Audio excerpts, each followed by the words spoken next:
ఈ సంకల్పం ఎలా చేస్తారో చూద్దాం.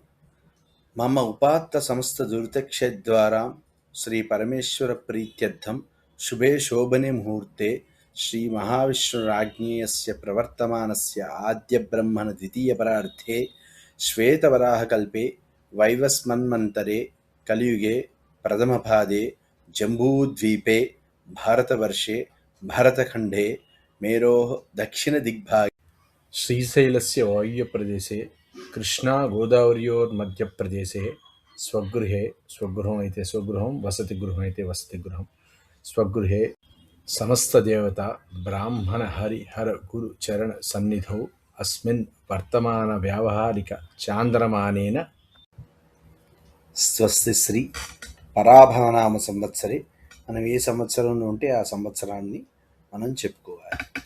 ఆయనం ఉత్తరాయణం అయితే ఉత్తరాయణం, దక్షిణాయనం అయితే దక్షిణాయనం.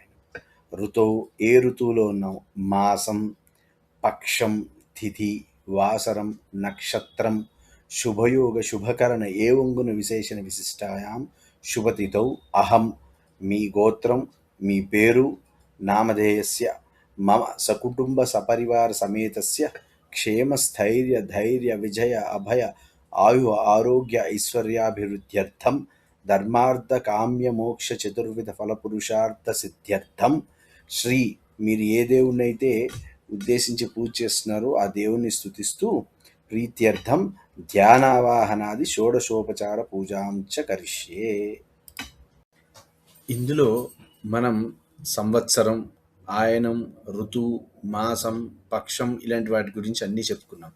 ఇందులో మనము సంవత్సరం ఎలా ఏర్పడుతుంది, ఆయనం అంటే ఏంటి, ఋతువులు ఏమేమి ఉన్నాయి, షోడశోపచార పూజలు ఏంటి అనేవి మనం తదుపరి వీడియోల్లో మనం చర్చించుకుందాం.